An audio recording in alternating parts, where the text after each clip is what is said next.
విత్తము, రూపము, బంధువులు, దీన్నే ఈ వెనకాతల ఉండేటటువంటి వంశక్రమము అని పిలుస్తారు. ఈ వంశక్రమంలో పిల్ల యొక్క బంధుజనం ఎటువంటి వాళ్ళు కొద్దిగా పరిశీలనం చెయ్యవలసి ఉంటుంది.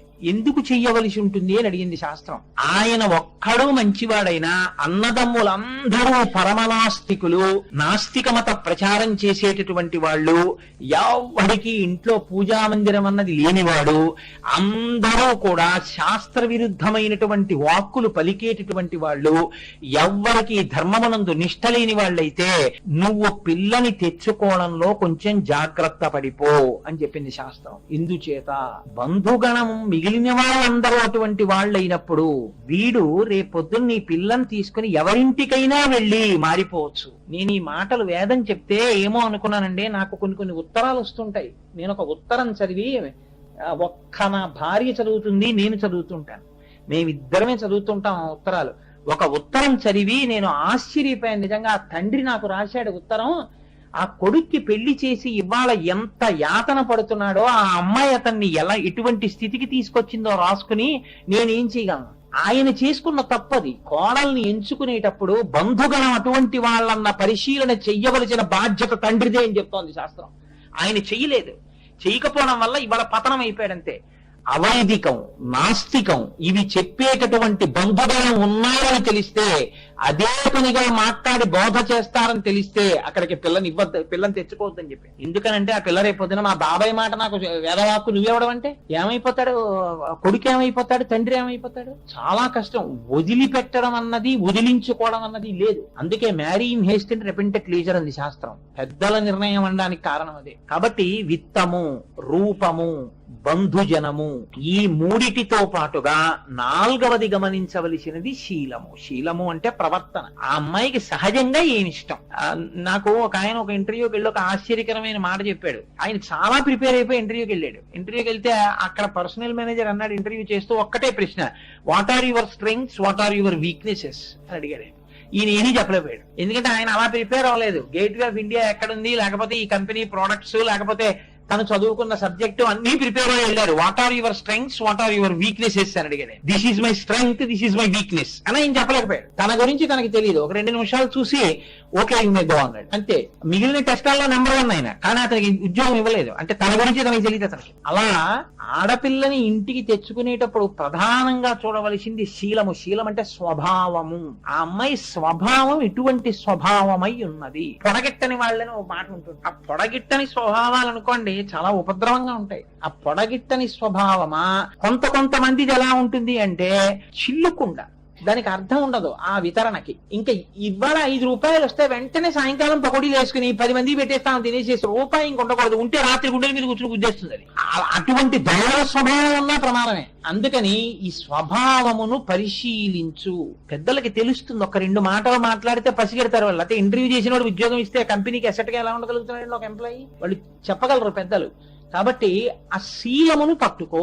నీ కొడుకు స్వభావానికి ఆ అమ్మాయి స్వభావానికి సరిపోతుంది అనుకుంటే ఈ 4 చూడు. ఈ 4 చూసి సంబంధాన్ని నిశ్చయం చేసుకో. దీనికి వెనక నక్షత్రాలు, గ్రహాలు, జాతకం, ఆ అమ్మాయి యొక్క సంతాన స్థానం, సౌభాగ్య స్థానం, అలాగే పురుషుడి యొక్క ఆయుర్దాయం, వీటన్నింటినీ కూడా పరిశీలనం చేస్తారు. ఇద్దరికి పడతాయా పడవా, నాడీ పొంతన, నక్షత్రాల పొంతన, ఇవన్నీ చూస్తారు. ఇది జ్యోతిష శాస్త్ర సంబంధం అనుకోండి. చూసిన తరువాత సుముహూర్త నిర్ణయం చేస్తారు. ఈ సుముహూర్త నిర్ణయం చేసే ముందు మాత్రం 3 జాగ్రత్తగా చూసుకుని నిషేధం పెట్టుకోమని చెప్పింది. ఇవి బాహ్యంలో దొరికేవి. అసలు సంబంధానికి వెడుతున్నాం అనేటప్పుడు ముందు చూడవలసిన 3 చూసి సంబంధం విషయం అడగాలి. ఒకటి సపిండ. సపిండ అంటే ఆమె అన్నదమ్ములు కాని అక్క చెల్లెళ్ళు కాని అయ్యే ప్రమాదం ఉందా? ఎటువైపు నుంచైనా అలా వస్తుందా? ఎటువైపు నుంచైనా. చాలా ఈ మాట మీరు చాలా జాగ్రత్తగా పట్టుకోలేదు. నేను వేదిక మీద కానీ దీని గురించి చెప్పాను అనుకోండి, భయపడతారు కొన్ని మీరు. అందుకని నేను అసలు చెప్పను ఈ మాట గురించి. ఎటువైపు నుంచి చాలా దూరదృష్టితో చూసినప్పుడు ఆ అమ్మాయి ఎప్పుడూ మీకు అక్క చెల్లెలు కానీ అన్నదమ్ముడు కానీ కాకూడదు. వరసలు మారిపోయే అవకాశం ఉండే పని ఎన్నడూ చేయకూడదు. అలా కానీ చేశారనుకోండి, పొరపాటున ఆ పిల్ల ఒక్కొక్కసారి తనకి కూతురు, తనకి చెల్లెలు అయిపోతుంది భార్య. ఒక్కొక్క ప్రమాదకర సందర్భంలో అది తండ్రి ముందు పసిగట్టి చూడాలి. ఇది నాకు చెప్పడానికి కొన్ని పరిమితులు ఉన్నాయి. నేను చాలా భయపడుతున్నాను ఈ విషయం వేదిక మీద కానీ చెప్పాను అనుకోండి కొన్ని కుటుంబాలు దెబ్బతింది. అందుకని నేను ప్రయత్నపూర్వకంగా ఆ మాట కానీ ఉచ్చరించేస్తే, నేను చెప్పేస్తే నేను అంత పాపం చేసిన వాడిని అయిపోతానేమో నాకు భయం ఉంది. అందుకని నేను అది మాత్రం చెప్పలేను. అది వ్యక్తిగత సమస్య కాబట్టి అలాంటిది ఏదైనా వచ్చినప్పుడు మీరు దూరదృష్టితో పసిగట్టగలరు. ఈ అమ్మాయికి వరస మారిపోతుందా, రేపు పొద్దున్న ఇలాంటి పిల్లని చేసుకుంటే ఈ అమ్మాయి ఉన్న పరిస్థితుల వల్ల వరస మారే అవకాశం ఉందా, ఆ అమ్మాయి కొద్ది కాలం తర్వాత వరసమారి కూతురో వరసమారి చెల్లెలో అవుతుంది కొన్ని సందర్భాలు. అలా అయ్యే అవకాశం ఉందంటే ఆ పిల్ల జోలికి వెళ్ళకూడదు, తెచ్చుకోకూడదు కోడలు. ఇది సపిండ అంటారు. రెండోది సగోత్ర. సగోత్ర అంటే ఒకటే గోత్రం, సప్రవర. ఒక్కొక్కసారి గోత్రం ఒకటై ఉంటుంది, ప్రవర ఒకటై ఉండదు. అప్పుడు మినహాయింపు ఇవ్వచ్చు అని చెప్పింది శాస్త్రం. నేను ఒక పెళ్లికి వెళ్ళాను, ఇలాంటి పెళ్లికి. అది ఇద్దరిది గోత్రాలు ఒకటి, ఇంటి పేర్లు కూడా ఒకటి. ఇదేమిట్రా, ఇదేం అన్యాయం రా అని అడిగాను నేను. కానీ ఋషులు వేరు, ప్రవర వేరు. ప్రవర ఒక్కొక్కసారి గోత్రాలు వేరైనా ప్రవర ఒకటైపోతుంది. ప్రవర ఒకటైపోయింది అనుకోండి, ఋషి సంతానంలో వాళ్ళు అన్నదమ్ములు అక్క చెల్లెళ్ళు అవుతారు. చేసిన వాడు పాపం మట్టి కరిపించేస్తుంది వాడిని. అన్నా చెల్లెలు సంసారం చేసినట్టు అవుతుంది. భయంకర సంతానం భయంకరమైనటువంటి ఉగ్రమైనటువంటి స్థితిలోకి వెళ్లి ఐశ్వర్య భ్రష్టత్వాలు వస్తాయి, లేనిపోని ప్రమాదాలు వస్తాయి కుటుంబాలకు. అందుకని అటువంటి పని చేయకూడదు. కాబట్టి సపిండ, సగోత్ర, సప్రవర ఈ మూడు చాలా జాగ్రత్తగా చూడాలి. ఇవి చూడడం నీకు తెలియకపోతే నీ ఇంటి పెద్దల్ని తీసుకుని వెళ్ళు అని చెప్పింది. నీ ఇంట్లో ఉన్న పెద్దల్ని తీసుకుని వెళ్ళి ఈ మూడు సరిపోతాయా ముందు చూసి అప్పుడు వెళ్ళు సంబంధానికి. ఇప్పుడు సంబంధం కుదర్చడం అన్నది కుదిర్చేటప్పుడు ఇంటి యజమానికి ఆడపిల్ల తండ్రికి మగపిల్లవాడి తండ్రి కూడా మూడిటిని బాగా గుర్తు పెట్టుకుని సంబంధం తన పిల్లల విషయంలో ఎందుకు పెళ్లి చెయ్యాలి, ఈ బాధ్యత తండ్రి ఉభయపక్షముల యొక్క తండ్రులు మూడిటిని తెలుసుకుని ఉండాలని చెప్పింది శాస్త్రం. ఒకటి ధర్మము. ధర్మము అంటే వాడు అలా ఒంటరిగా ఉండిపోయాడు అనుకోండి, వాడిని అయజ్ఞయ అని పిలుస్తుంది. అయజ్ఞయ అంటే వాడు పెళ్లి చేసుకోకుండా ఒక వ్యక్తి ఒక కుటుంబంలో ఉండిపోతే వాడికి కొంత వయస్సు దాటిన తర్వాత వాడి పూర్వం పైన ఉన్నటువంటి 10 తరాల వాళ్ళని తీసుకొచ్చి ఊర్ధ్వలోకాల్లో తిరగేసి కట్టి కొడతారు వాళ్ళు పుణ్యం చేసి. నీ కుటుంబంలో ఒకడు పెళ్లి చేసుకోకుండా ఉండిపోయాడు, వాడు సన్యాసం అన్నా తీసుకోవాలి, గృహస్థాశ్రమానికన్నా వెళ్ళాలి.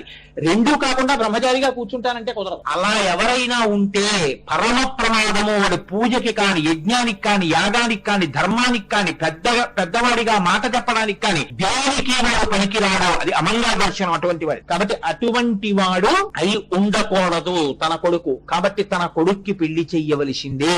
పెళ్లి చేస్తే కోడలు వస్తుంది, కోడలు వస్తే వాడు ధర్మం చేస్తాడు. ధర్మం చేయడం అంటే గృహీతేవా జనైరితి ధర్మం.